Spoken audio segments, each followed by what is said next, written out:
El embajador de Colombia en Venezuela, Armando Benedetti, insultó al líder opositor Juan Guaidó y descalificó la oposición venezolana. Guaidó, quien fue calificado de pendejo, así le dijo, durante la entrevista, hizo referencia a las reacciones que tuvo Guaidó cuando lo nombraron a él como embajador. El viernes, sábado y domingo me dio una enfermedad gastrointestinal que nunca me ha dado en la vida. Yo medio soy persona, veo que Guaidó me atacó. Y me dije, huevón, ¿por qué me va a atacar? O sea, ¿qué es lo que le pasa? Entonces yo venía picado de culebra y cuando yo llegué aquí a Caracas, yo dije que él no era nadie. Y como siempre me pareció un pendejo, no ahora, sino cuando era senador. Que tú dices la oposición y son como 20 opositores y todos se creen 20 jefes.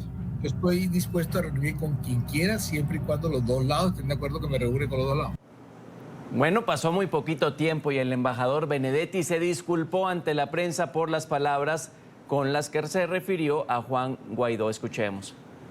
No debía haber dicho eso, pero y si hay que pedirle excusa a la oposición, se le pide a la oposición y al mismo Guaidó, pero a la larga yo creo que de pronto no es una mala forma de expresarme, en el sentido de que yo me refiero al peso político, a una elección popular. Saludamos a esta hora a Jairo Libreros, analista permanente de NTN 24. Gracias por acompañarnos, Jairo. Enrique, muy buenas tardes, ¿cómo estás? Bien, gracias a Dios. Pues insultó, ya se disculpó, pero bueno, ahí queda su pensamiento. Lo dejamos así como algo muy personal del embajador, no generalizar en este calificativo por otras partes. No, yo creo que este es un incidente que no es menor, es un incidente que genera una ruptura de confianza que se ha agravado en los últimos meses a raíz de la llegada del presidente Gustavo Petro. Creo que es una descalificación innecesaria, son frases que no conducen a ningún lado y que termina por afectar lo que debe ser el buen funcionamiento de esta nueva etapa entre la Casa de Nariño y el Palacio de Miraflores. La oposición tiene derechos democráticos que históricamente Chávez y de manera particular en los últimos años Maduro han desconocido, los han perseguido, han adelantado una estrategia de vulneración que va más allá del ordenamiento constitucional y legal de cualquier democracia liberal. En ese sentido, creo que se esperaba de parte del embajador Benedetti, un hombre que tiene una experiencia política inmensa e envidiable, que tuviera un comportamiento completamente diferente. No es suficiente la declaración. Creo que le va a tocar buscar un mecanismo que le permita tener una comunicación directa con la oposición, porque eso en el mundo diplomático no tiene restricción alguna. Sí, Jairo, casi un sinónimo de embajador es pues diplomacia o debe ser su herramienta. Entonces se observan riesgos aquí. Claro que se observan riesgos, porque una cosa es restablecer las relaciones entre dos países que atravesaron momentos difíciles y otra completamente diferente es tomar partido por las costumbres ilegales, ilícitas, costumbres que son vulneratorias de los fundamentos de una democracia. Pareciera que fuera el embajador de Colombia, pero a favor del gobierno del presidente, del gobierno de Miraflores. Desde ese punto de vista creo que es un error muy grave. Tú lo decías muy bien, los diplomáticos, los embajadores manejan un lenguaje muy prudente porque de un lado no quieren entrar en controversias propias de los asuntos internos de un tercer país y en segundo lugar porque se debe buscar un clima que permita no solamente el acercamiento entre dos partes que disputan políticamente el poder de una manera muy fuerte, de un lado una dictadura y del otro lado una oposición democrática. Y fíjate cómo es la vida. El propio presidente Gustavo Petro está buscando la posibilidad de tener una conversación que le permita en París o en cualquier otro lugar del mundo un acercamiento entre la administración de Maduro, la oposición y otros garantes, incluido Colombia, en palabras de Gustavo Petro.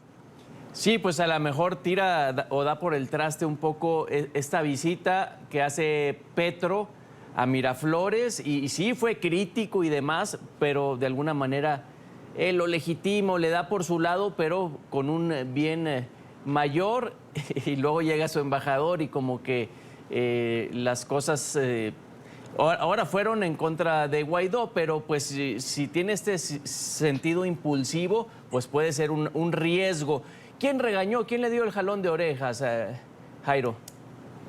Todo indica que fueron dos personas. De un lado, el canciller Álvaro Leiva, quien en una conversación le dijo que, pues, que no eran términos propios de un embajador, y de manera particular lo que hablamos. En estos momentos Colombia tiene una relación que es estratégicamente vital para los intereses de la Casa de Nariño.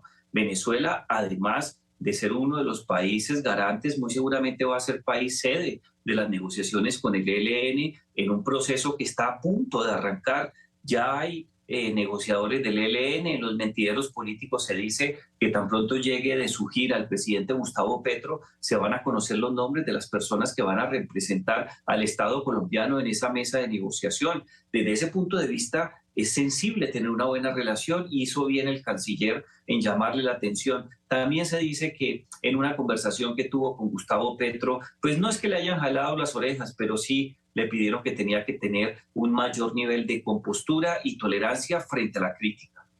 ¿Ahí debe acabar, ahí debe morir o también hay algunas herramientas que por escrito tenga que ser la disculpa además? No, yo creo que el tema ya muere ahí. Uno esperaría que el embajador Benedetti, y lo conocemos en Colombia, tenga la capacidad de sostener una conversación donde se elimine este tipo de asperezas. Yo creo que él no necesita ningún permiso particular para reunirse con la oposición, pero como es el embajador de Colombia en un tercer país, le corresponde tener una conversación con la Cancillería. Si la Cancillería considera que no debe tener contacto alguno con la oposición, lo cual va en contra de cualquier ordenamiento internacional relacionado con el mundo diplomático, pues tendrá que acatar, porque desde ese punto de vista debe respetar las indicaciones que den desde Miraflores. A mí no me extrañaría que esa conversación terminara en una prohibición. Por más buena relación que exista entre Colombia y Venezuela, no podemos olvidar que el inquilino de Miraflores es un dictador, que es una persona que se ha caracterizado por perseguir a la oposición, ha llevado a muchos de sus integrantes a la cárcel. No ha tocado a Juan Guaidó porque tiene el reconocimiento de un número importante de países como el verdadero jefe de Estado. Desde ese punto de vista no lo toca porque la situación se le complicaría mucho más, menos ahora, porque tiene la posibilidad de establecer un mecanismo que le permita no entregar la presidencia, pero sí por lo menos convocar a unas elecciones limpias, transparentes, universales, con voto secreto y con un sistema electoral que realmente esté a disposición de todos los ciudadanos. Por eso no lo ha tocado a él, o no ha tocado figuras como tan importantes de la oposición, que hay 4 o 5 personas. Yo creo que el tema aquí muere. Muy seguramente se habrá algún tipo de conversación, pero no creo que vaya a haber en el corto plazo una reunión especial para zanjar estas diferencias. No, y el líder del régimen ya le encontró el caminito ahí para llegar a los otros países sin tocar esa otra relación, que pues vemos que es el chantaje, por ejemplo, con Estados Unidos. Ahí está el tema de los narcosobrinos y demás. Aprovecharte, Jairo, reunión en París, ¿es buena señal? Vamos, en la COP27 aprovechó Petro de gestionar estas pláticas individuales. Bueno, en Egipto le preguntó... Yo que el presidente mexicano pues no se junta con nadie, no sale del territorio. ¿Siempre es bueno hacer este tipo de cosas? Claro que sí, es necesario y también es una obligación. Hay que tener en cuenta que en el caso de Colombia, como en el caso de México y la gran mayoría de sistemas presidencialistas como los que hay en América Latina, el presidente es el jefe de Estado. Y como jefe de Estado tiene la representación jurídica del país y también es el vocero y representante internacional de los intereses de Colombia o, en el caso de AMLO, de los intereses mexicanos. Pensar que se puede adelantar una gestión que reúna o por lo menos pueda manejar de la mejor manera la gestión de los asuntos públicos encerrado en el Palacio de los Pinos o encerrado aquí en la Casa de Nariño, pues resulta ser ridículo. Hoy día es necesario que los mandatarios se conecten con las agendas internacionales. Estar por fuera de ellas tiene un costo muy importante, más aún si es un país que tiene pretensiones de tratarse de tú a tú con diferentes naciones, especialmente México, que tiene una economía tan importante, un vecino tan difícil de manejar como es Estados Unidos, y que esperaría uno que los intereses desde el punto de vista internacional se pudieran representar de manera directa por el jefe de Estado, por el presidente de la República, tal cual como lo está haciendo Gustavo Petro. Allá estuvo en la COP27, presentó sus ideas de política pública, un decálogo en el tema ambiental de lucha contra la explotación de los hidrocarburos como un mecanismo para paliar la crisis climática. También tuvo la oportunidad de reunirse con un comité especial que está interesado en ver qué pasa con la paz. También ha logrado sostener reuniones bilaterales con otras personas. Hoy, hace muy pocas horas, tuvo un encuentro con el presidente Macron, quien le manifestó no solamente su apoyo y su solidaridad para sacar adelante el acuerdo de paz con las FARC, sino la política de paz total que se firmó ya la ley el 4 de noviembre, hace muy pocos días, 2 noches antes de irse de viaje. Este tipo de reuniones son vitales para los intereses, más aún cuando tenemos un continente que maneja una marea rosa, donde ya son 11 mandatarios de izquierda que tienen la poca cifra proporcional de más del 80% del PIB de América Latina. Cuando tú estás en una situación como esta, tienes que ir al exterior a estrechar lazos, a buscar oportunidades y de manera particular a representar los intereses nacionales del país que representas. En específico, ya me dices el tema que podría ayudar a Macron a Colombia, o que lo platicó de la paz total, pero también personales, ¿no? Cuando busca quizá encumbrarse como líder de las izquierdas en América Latina y ya con otras izquierdas internacionales. Para finalizar, Jairo, con esto.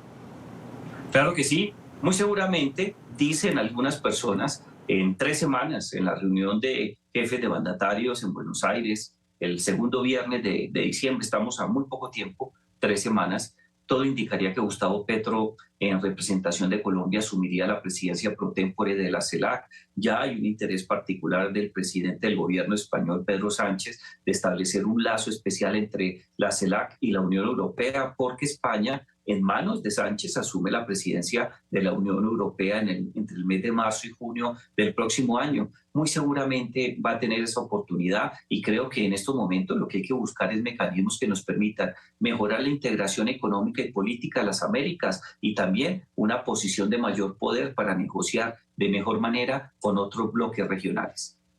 Jairo Libreros, muchísimas gracias por respondernos la llamada. Un abrazo.